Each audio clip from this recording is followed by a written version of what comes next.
Hey guys, it's Big PvP Player here, and today I'm back. I was out of town for like a month or so.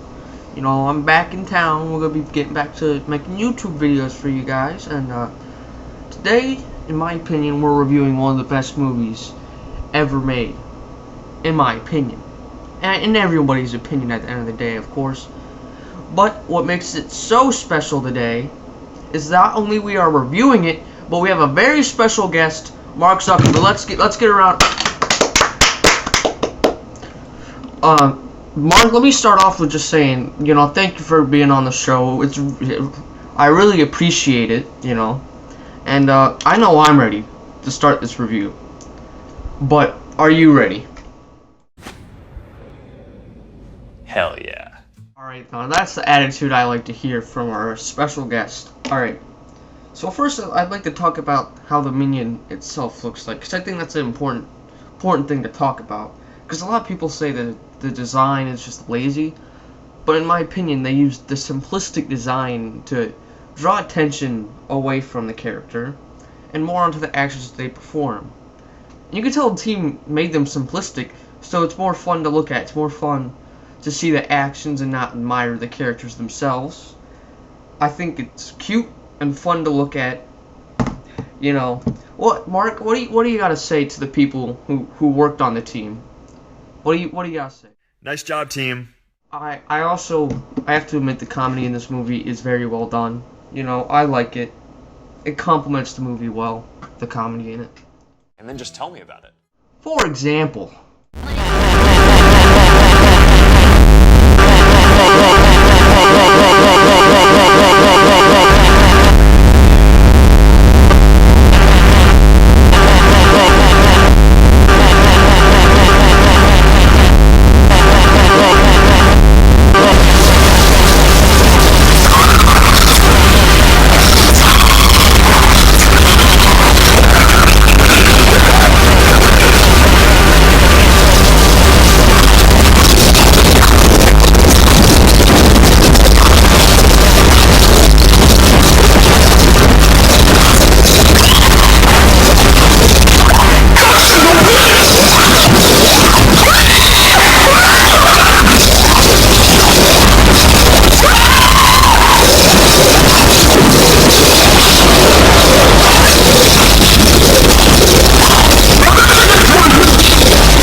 see, that's exactly what I'm talking about. The comedy in this movie is just so great.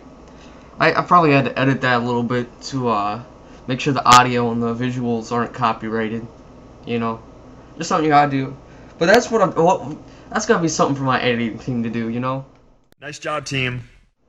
Now, I think this movie, it's one thing that stands out when I think about the Minion movie.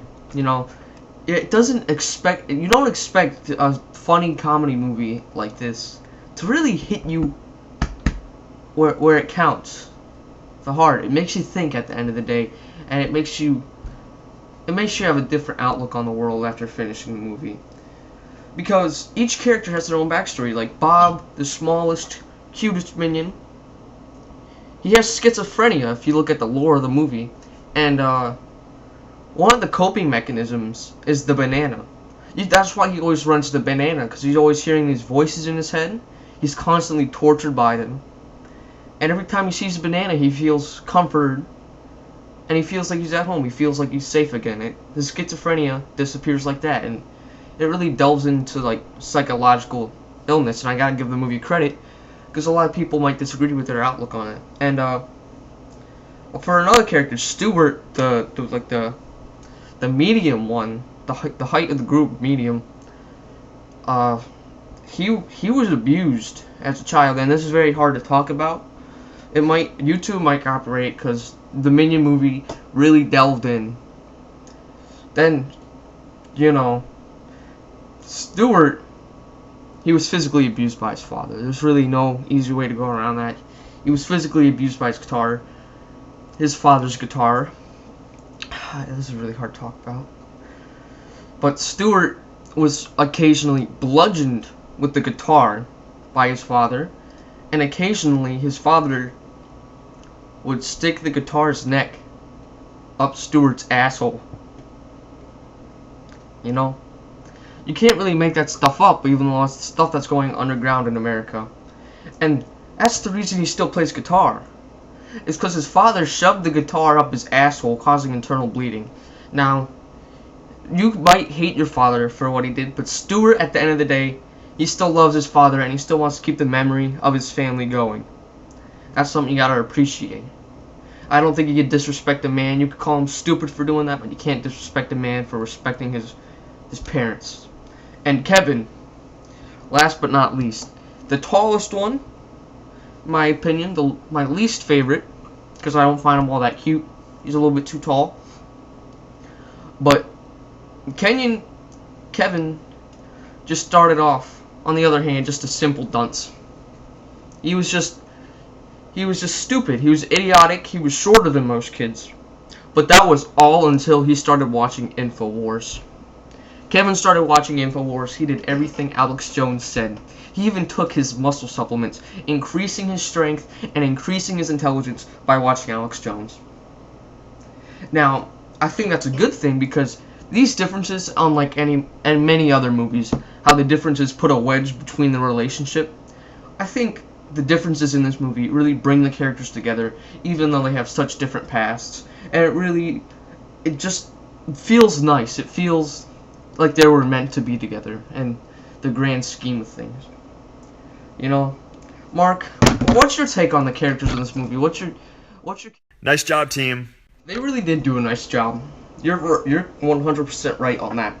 You know, finally, the ending of the movie, it's a very, very, very, very emotional ending. Because the ending wraps it all up. Anything you've ever seen in the movie before, it comes into play. It wraps the entire movie up. There's no strings left untied. Yeah. It wraps up very nicely, with all the minions actually falling in love with each other at the end, which is symbolized by a big group hug, because they still had to teach the lesson to the kids, so they had to keep it, they had to keep it G-rated. It really just, the love in this movie, you really expect it to just be a funny comedy movie, but it's truly a romantic masterpiece down deep within. If you really look at it, it's a romantic masterpiece disguised as a funny child comedy. That's my review. What we gotta say? Yeah, that's. Thank you for all of the work that you're doing. It's really important. And